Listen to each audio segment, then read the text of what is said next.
नमस्कार, बहुत स्वागत है आपका। मैं हूं आपके साथ ऋतु ज्ञानवानी। सबसे पहले बात भोपाल से बड़ी खबर की। रातीभर सामूहिक आत्महत्या मामले में पुलिस को बड़ी कामयाबी मिली है। जयपुर से एक आरोपी गिरफ्तार हुआ है। जयपुर से मोहम्मद खलील को गिरफ्तार किया गया।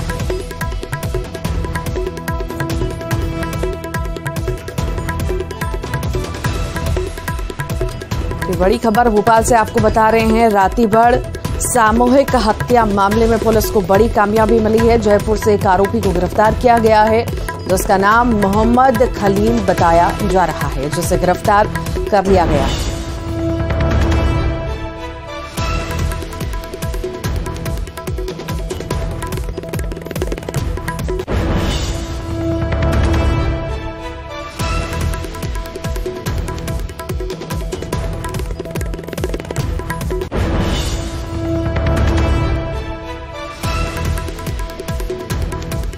तो आत्महत्या मामले में एक की गिरफ्तारी हुई है। ये बड़ी खबर इस वक्त आपको बता रहे हैं। रातीभर सामूहिक आत्महत्या मामले में पुलिस को बड़ी कामयाबी मिली है। एक की गिरफ्तारी इस मामले में हुई है। फिलहाल पूछताछ जारी है। ये बड़ी खबर इस वक्त आपको बता रहे हैं। जयपुर से एक आरोपी गिरफ्तार हुआ। ज्यादा जानकारी के लिए वासु चौरे हमारे साथ जुड़ गए हैं। वासु, सामूहिक आत्महत्या मामले में एक आरोपी की गिरफ्तारी हुई है। आखिर शुरुआती पूछताछ में, जांच में क्या कुछ सामने आ पाया है?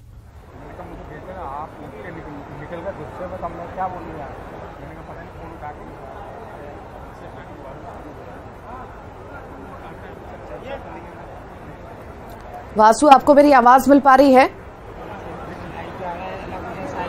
मौसम बिल्कुल, एक बार आप अपना सवाल फिर से दोहराएंगी? जी, गिरफ्तारी हुई है सामूहिक आत्महत्या मामले में। आखिर शुरुआती जांच में क्या कुछ सामने आ पाया है वासु?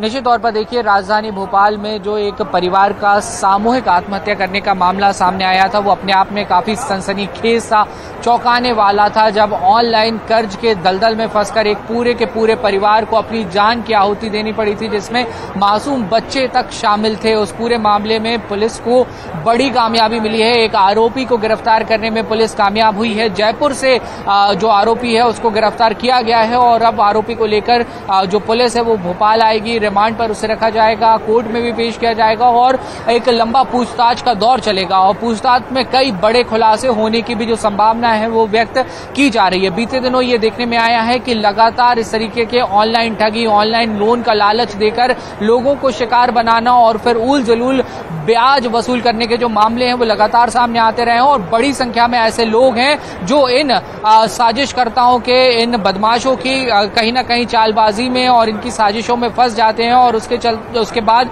एक बड़ा आर्थिक नुकसान उन्हें उठाना पड़ता है। कई बार कर्ज में वो इतनी बुरी तरह से फंस जाते हैं कि उससे उबर पाना उनके लिए ही नहीं बल्कि उनके पूरे परिवार के लिए काफी ज्यादा मुश्किल हो जाता है। और एक सुसाइड नोट भी इस परिवार की तरफ से जो है वो बरामद किया गया था। बहुत दुखद ये घटना थी और ये घटना सामने आने के बाद शासन प्रशासन ने पूरे मामले को लेकर संज्ञान लिया था। एक टीम का, एक जांच दल जो है वो गठित किया गया था और जल्द से जल्द आरोपियों तक पहुंचने की जो कोशिश थी वो पुलिस की थी और उसमें एक बड़ी कामयाबी मिली है। और पहला ब्रेक थ्रू हम इसे कह सकते हैं जो पुलिस को मिला है। और निश्चित तौर पर इससे जब पूछताछ होगी तो कई और सुराग जो है वो पुलिस को मिलने की उम्मीद है। और इनका पूरा जो रैकेट एक काम कर रहा है, ये लोग कितने लोग हैं, इनका मास्टरमाइंड कौन है, उन सब की धरपकड़ जो है वो उम्मीद है कि जल्द हो सकेगी और जो पीड़ित परिवार है उसके साथ न्याय होगा।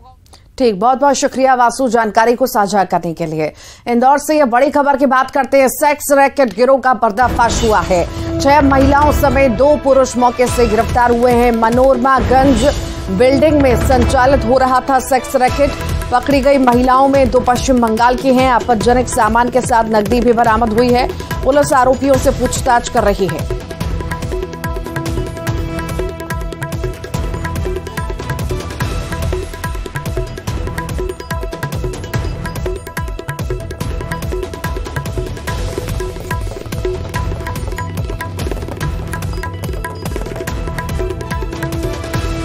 और ज्यादा जानकारी के लिए अरुण त्रिवेदी हमारे साथ जुड़ गए हैं। अरुण, सेक्स रैकेट का पुलिस ने खुलासा किया है और कुछ युवक को गिरफ्तार भी किया है। शुरुआती जांच में क्या कुछ सामने आ पाया है?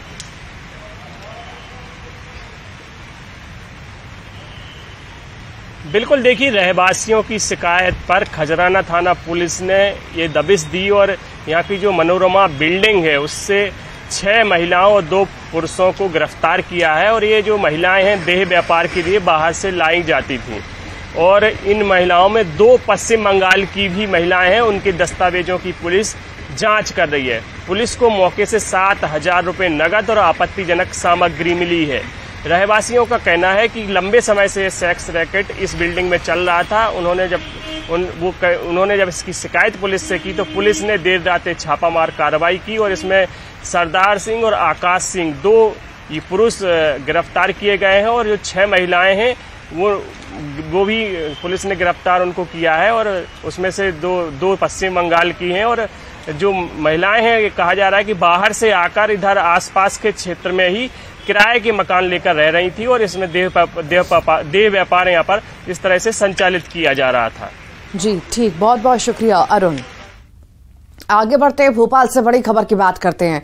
ट्रेन में पराठे में मिले कॉकरोच। वंदे भारत एक्सप्रेस की हम बात कर रहे हैं, जहां पे यात्री को परोसे गए पराठे में कॉकरोच निकला है। घटना सामने आने के बाद आईआरसीटीसी ने संज्ञान लिया है। जीरो टॉलरेंस की सख्त चेतावनी के साथ दंडात्मक कार्रवाई की है। रानी कमलापति हजरत निजामुद्दीन वंदे भारत एक्सप्रेस के C8 कोच में सीट नंबर 57 पर भोपाल से ग्वालियर तक की यात्रा कर रहे एक यात्री को परोसे गए पराठे में कॉकरोच पाया गया था। 24 जुलाई की ये घटना बताई जा रही है। यात्री ने ट्वीट कर कॉकरोच निकलने की जानकारी दी थी।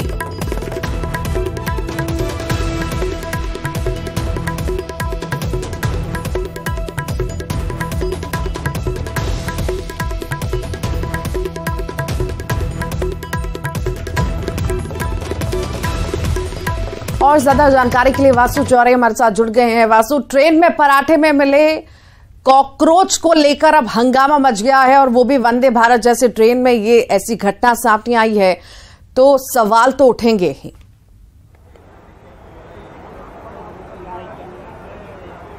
निश्चित तौर पर देखिए, वंदे भारत एक्सप्रेस को बदलते हुए भारत की तेज रफ्तार ट्रेन कहा जाता है और इस ट्रेन में रेलवे की ओर से तमाम तरीके की आधुनिक सुख सुविधाएं जो है वो यात्रियों को देने का वादा किया गया, दावा किया गया और इसके साथ ही बेहतर क्वालिटी का जो फूड है वो भी सर्व करने की बात ट्रेन में कही गई। लेकिन एक हैरान कर देने वाला मामला जो है वो सामने आया 24 जुलाई को, जब एक यात्री रानी कमलापति दिल्ली वंदे भारत एक्सप्रेस में भोपाल से ग्वालियर तक सफर कर रहा था। उसको जब मील सर्व किया गया तो उसमें पराठे में एक कॉकरोच पाया गया, जिसकी तत्काल यात्री के द्वारा मौजूदा स्टाफ को शिकायत की गई और इसके साथ ही यात्री ने ट्वीट करा आईआरसीटीसी को टैग करके और पराठे में कॉकरोच पाए जाने की शिकायत की। इसके बाद रेलवे ने संज्ञान लिया है और जो एजेंसी है जिसे ये काम सौंपा गया था कि वो ट्रेन में मील सर्व करे, उसके खिलाफ दंडात्मक कार्रवाई जो है वो की गई है। और रेलवे ने यह बयान भी जारी किया है कि इस तरीके की लापरवाही को किसी भी कीमत पर बर्दाश्त नहीं किया जाएगा और जो सख्ती के साथ जो एजेंसी है उससे निपटने का काम किया जाएगा और ये भी सुनिश्चित किया जाएगा कि समय समय पर जो आईआरसीटीसी द्वारा निर्धारित एजेंसी है जैसे खाना बनाने का काम दिया गया है और उनके जो किचन्स हैं जहां पर वो खाना बनाने का काम करते हैं और जो रॉ मटेरियल का इस्तेमाल करते हैं उस सब की भी जांच की जाए और तत्काल इस पूरे मामले में दंडात्मक कार्रवाई जो है वो की गई है और जो फाइन है वो भी लगाया गया है। लेकिन इस तरीके की लापरवाहियों से बचने की बेहद आवश्यकता है, क्योंकि ये सिर्फ एक यात्री से संबंधित मामला नहीं है, ये पूरी रेलवे की छवि से संबंधित मामला है और इस तरीके की जो शिकायत है वो भविष्य में ना आए, इसे भी सुनिश्चित करने की बात जो है वो रेलवे की ओर से की जा रही है। जी ठीक, बहुत बहुत शुक्रिया वासु जानकारी को साझा करने के लिए। रायपुर से बड़ी खबर की बात करेंगे। आई फ्लू को लेकर मुख्यमंत्री निवास में बैठक हुई है। मुख्यमंत्री भूपेश बघेल आई फ्लू पर बैठक लेंगे। स्वास्थ्य विभाग के अधिकारियों के साथ बैठक करेंगे। स्कूलों हॉस्टल्स में आई फ्लू से बचाव के उपाय पर चर्चा करेंगे। सीएम के निर्देश पर स्कूलों छात्रावासों को अलर्ट भी किया गया है।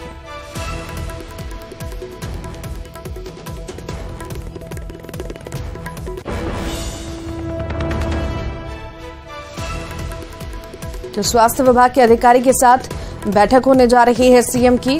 बता दें आपको, स्कूलों हॉस्टल्स में आई फ्लू से बचाव के उपाय पर चर्चा की जाएगी। सीएम के निर्देश पर स्कूलों छात्रावासों को अलर्ट किया गया है। बता दें, आई फ्लू को लेकर मुख्यमंत्री निवास में बैठक होगी, बेहद खासी बैठक होगी। लगातार जिस तरह से आई फ्लू के मामले बढ़ रहे हैं और लगातार फैल रहा है आई फ्लू, उससे कहीं ना कहीं डर का माहौल जो है बना हुआ है। तो अब जो है बैठक इस पर होने जा रही है। स्वास्थ्य विभाग के अधिकारियों के साथ सीएम बैठक करेंगे कि किस तरह से इससे बचा जा सकता है और फैलने से बचा जा सकता है। तो कई तमाम जो है बातों पर विचार विमर्श किया जाएगा और इस बैठक में फैसला लिया जाएगा आखिर आगे क्या करना है। ज्यादा जानकारी के लिए युगल तिवारी हमारे साथ जुड़ रहे हैं। युगल, आई फ्लू के मामले लगातार बढ़ रहे हैं और हम लगातार देख रहे हैं, इससे लेकर कहीं ना कहीं डर भी अब लोगों में है और इसको लेकर के बैठक होने जा रही है। मुख्यमंत्री ये बैठक ले रहे हैं, आखिर इसमें क्या रहने वाला है, बताइए। पिंक आई को लेकर के पूरी तरह से छत्तीसगढ़ अलर्ट मोड में है और स्वास्थ्य महकमे के साथ साथ शिक्षा विभाग के अधिकारी भी इस बैठक में शामिल होंगे।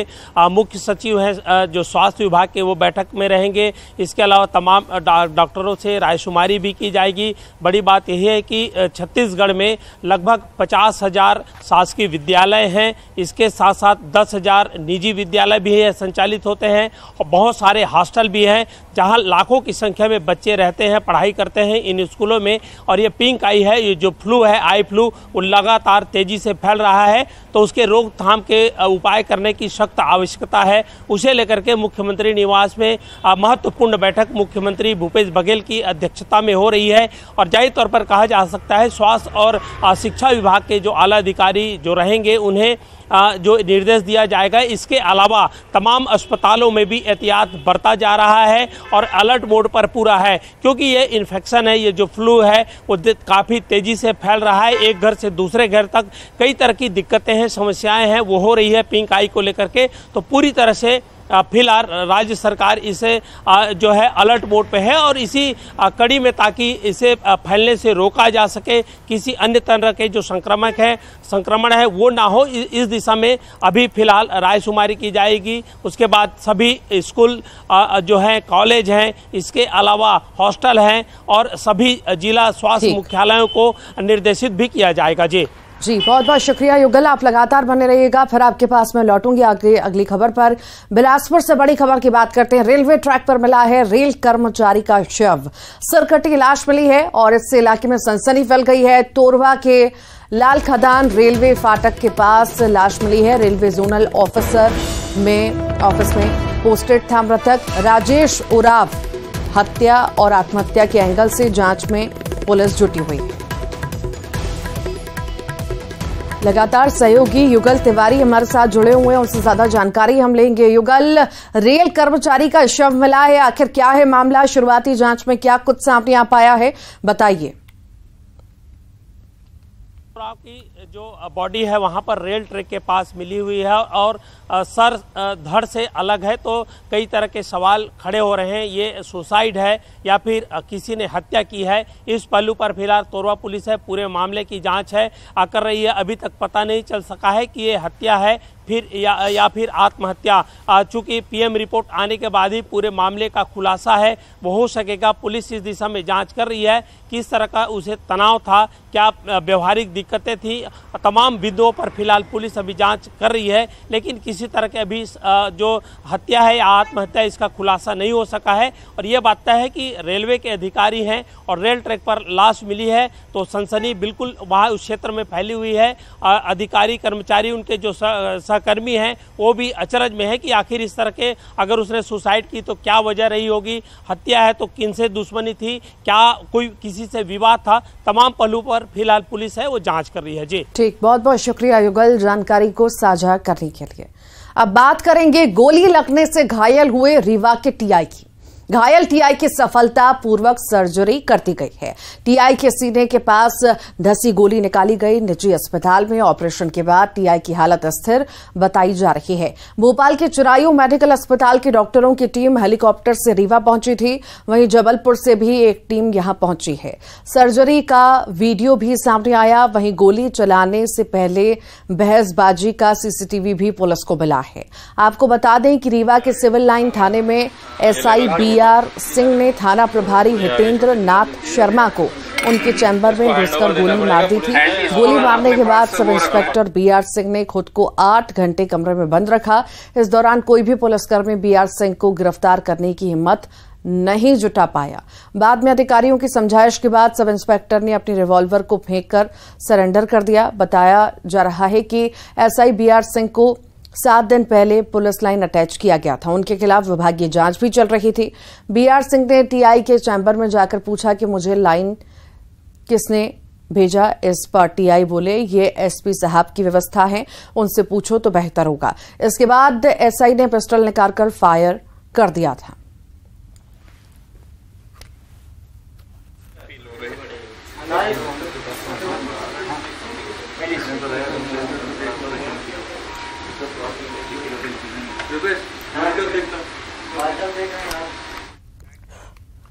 रायपुर में स्वास्थ्य सुविधा और शिक्षा व्यवस्था को लेकर पूर्व मंत्री ब्रजमोहन अग्रवाल ने सरकार और रायपुर नगर निगम पर जमकर निशाना साधा है। उन्होंने कहा कि कांग्रेस 100 बिस्तर का अस्पताल अब तक नहीं बना पाई। रायपुर में स्कूलों का ठीक से रखरखाव नहीं होने को लेकर उन्होंने नगर निगम पर हमला बोला और कहा कि नगर निगम भ्रष्टाचार का अड्डा बन गया है।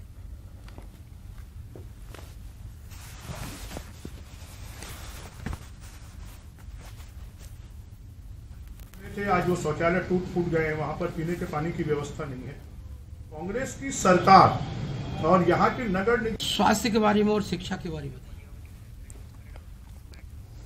और इस वक्त आपको तस्वीरें भोपाल से दिखाएंगे। मुख्यमंत्री शिवराज सिंह चौहान पहुंच चुके हैं। महिला पुलिस को आज ऊर्जा महिला हेल्प डेस्क के जरिए जो है स्कूटी दी जाएगी, चाबियां दी जाएंगी उसकी, और वाहन 2 पहिया वाहन फ्लैग ऑफ होने जा रहा है। उस कार्यक्रम में मुख्यमंत्री पहुंच चुके हैं। ये तस्वीरें लाइव इस वक्त आपको दिखा रहे हैं। गृह मंत्री नरोत्तम मिश्रा भी उनके साथ मौजूद हैं। तो आज महिला पुलिस को 2 पहिया वाहन दिया जाएगा और महिला सुरक्षा को लेकर के कहीं ना कहीं ये बड़ी पहल जो है सरकार द्वारा की जा रही है कि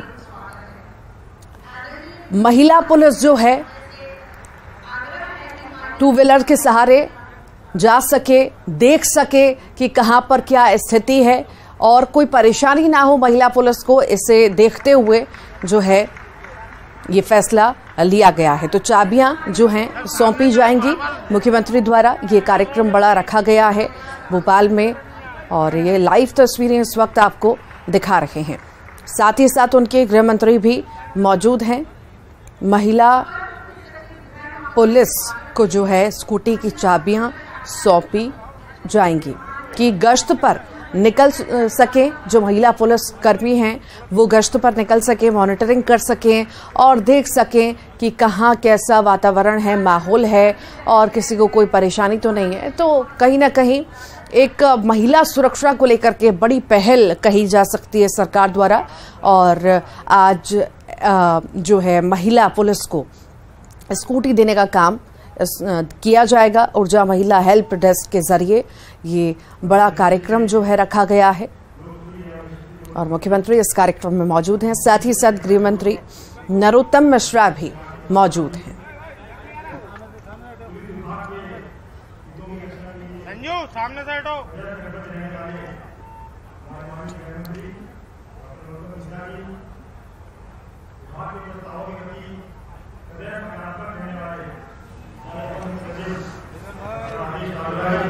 संजोग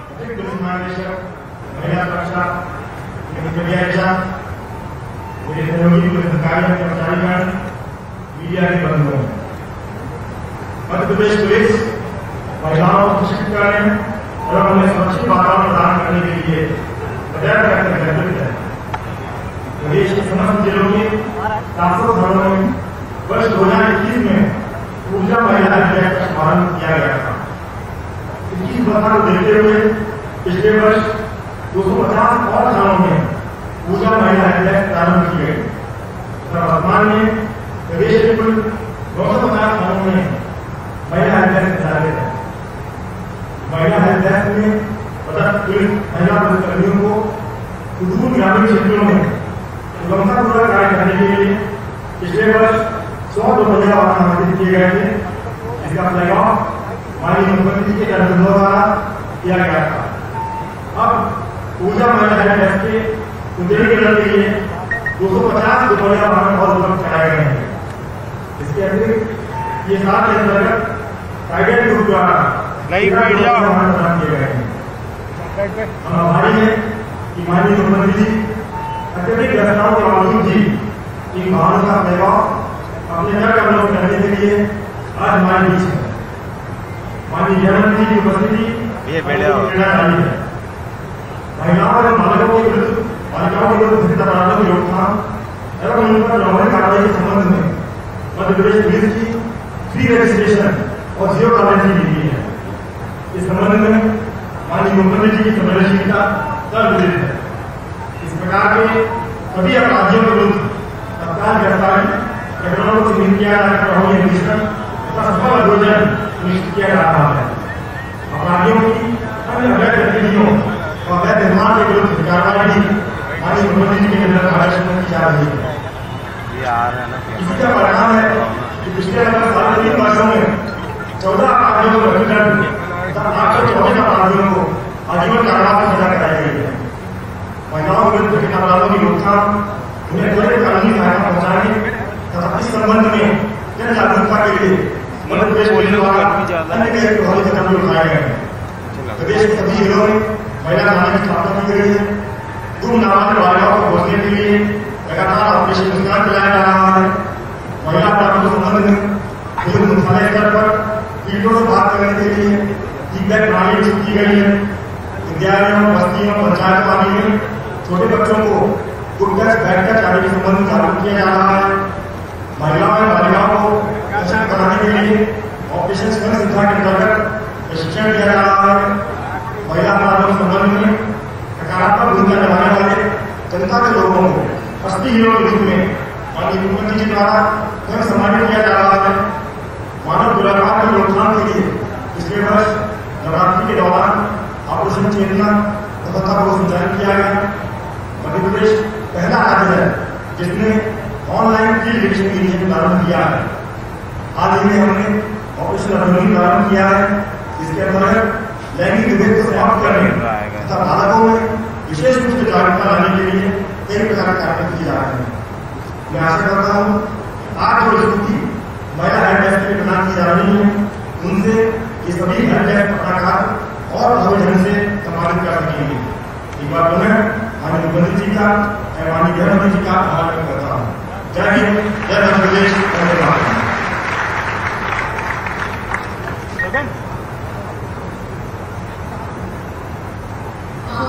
अवगत होना चाहिए कि महिला सुरक्षा शाखा द्वारा आगामी 1 अगस्त से 15 अगस्त तक आओ लड़कों को सिखाएं कि परिकल्पना पर आधारित विशेष जागरूकता अभियान अभिमन्यु आयोजित किया जा रहा है। माननीय मुख्यमंत्री महोदय, माननीय गृहमंत्री महोदय एवं पंचायत अधिकारीगण से अनुरोध है कि अभिमन्यु अभियान पुस्तिका का विमोचन करें।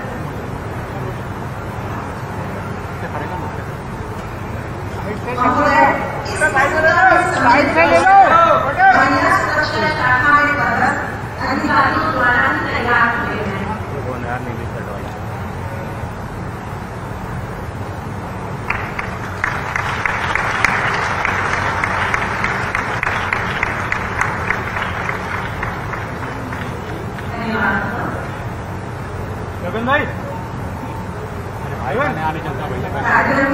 ये भैया भैया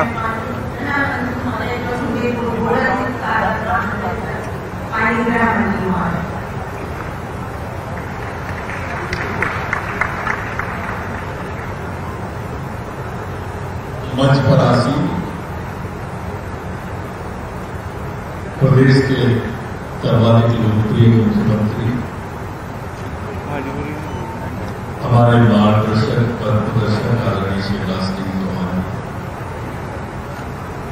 टीसीएस ओम आदरणीय राजेश राजौरी, ये डिस्प्ले आ रहा है पूरा, डीजीपी महोदय आदरणीय सक्सेना हाइट कम कर ले, आप दोनों हाइट कम कर लीजिए, और एडीजी महिला सुरक्षा आप भी श्रीवास्तव नीचे बैठ जाओ, समझ हाइट कम करने तो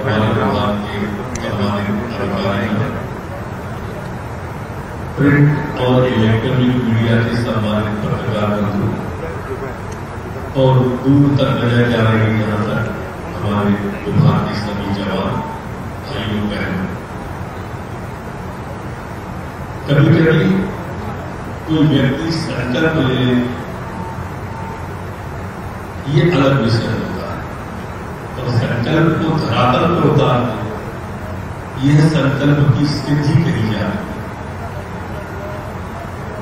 मुख्यमंत्री जी नहीं थे उसके पहले से वीडियो, आप थोड़ा सा जाओ तब वो सांसद थे, लेकिन तब भी कन्या विवाह करा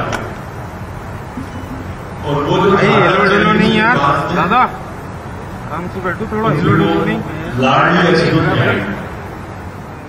लाडली लक्ष्मी के बाद में बेटी बचाओ अभियान चला, लिंगा अनुपात जब गड़बड़ा गया प्रदेश के अंदर तो स्वयं मुख्यमंत्री की दतिया से उस अभियान पर चले और उसी का परिणाम ये हुआ कि मातृशक्ति के अंदर एक आत्मविश्वास पैदा हुआ और आज हमने उसमें सफलता पाने की दिशा में कई कदम आगे बढ़े।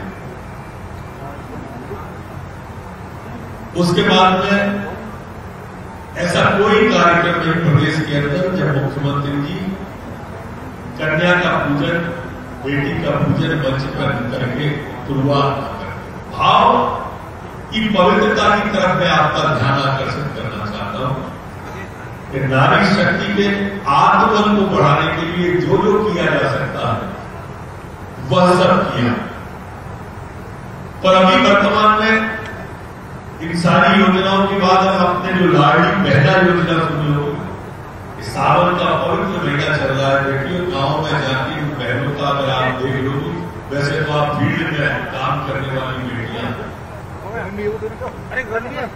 गांव की हर बहन हमारी जो बहना है उसके अंदर वो लाडली बहना कार्यक्रम के बाद में पैसा खातों तक पहुंचने के बाद एक आत्मविश्वास में अद्वितीय वृद्धि हुई।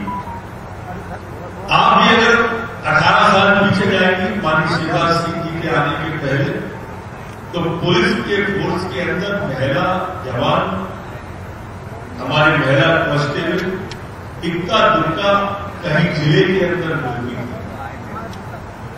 महिला डेस्क, ऊर्जा डेस्क, महिला थाना, ये तो बात सवाल नहीं होता, लेकिन उसके बाद में जब ऐलान किया कि मैं बेटियों के हाथ में डंडा दूंगा और उसके बाद में आप देखिए कितनी बड़ी संख्या में आप सब यहां पर विराजमान हैं।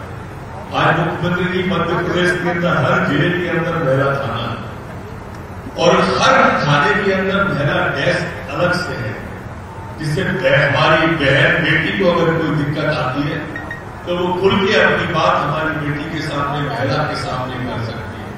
आज चौराहों पर मालूम तो कहीं भी हमारी आरक्षक के रूप में जब बेटी खड़ी रहती है तो दूसरी हमारी बहन बेटी को एक संबल मिलता है, एक शक्ति मिलती है। वैसे भी हमारी संस्कृति में कहा गया है कि यत्र नारी पूजन्ते रमन्ते तत्र देवता, ये कहा गया, लेकिन मुख्यमंत्री जी ने धरातल पे इसको उतार के बेटियों के लिए साकार कर दिया और आज मध्य प्रदेश बेटियों के लिए सुरक्षित प्रदेश होता चला जा रहा है। हमारी बेटियां मध्य प्रदेश के अंदर कहीं भी जाने आने में आप हिचक महसूस नहीं कर रहे। सबसे पहले मध्य प्रदेश के अंदर फांसी की सजा अगर बेटी के साथ कोई दुष्कर्म करता है तो हमारे प्रदेश के अंदर सबसे पहले लागू की गई और इसको विधानसभा से भी हमारे प्रदेश के अंदर पारित करके केंद्र के लिए भेजा गया। उनकी सुरक्षा की दृष्टि से कोई कसर न रहे, ऐसी हम लगातार कोशिश करते हैं। आज ये वाहन भी रवाना हो रहे हैं आपको द्रुतगति से और तत्काल पहुंचने की दृष्टि से जो मुख्यमंत्री जी ने पहल की है, ये पहल ऐसा नहीं है कि सिर्फ आपने की है। इसी महीने में मुख्यमंत्री जी हमारी बेटियों को स्कूटी कॉलेज और स्कूल में भी अंदर भी देने वाले हैं, जिससे नीचे से लेकर ऊपर तक सभी बहनों के अंदर चला जाए।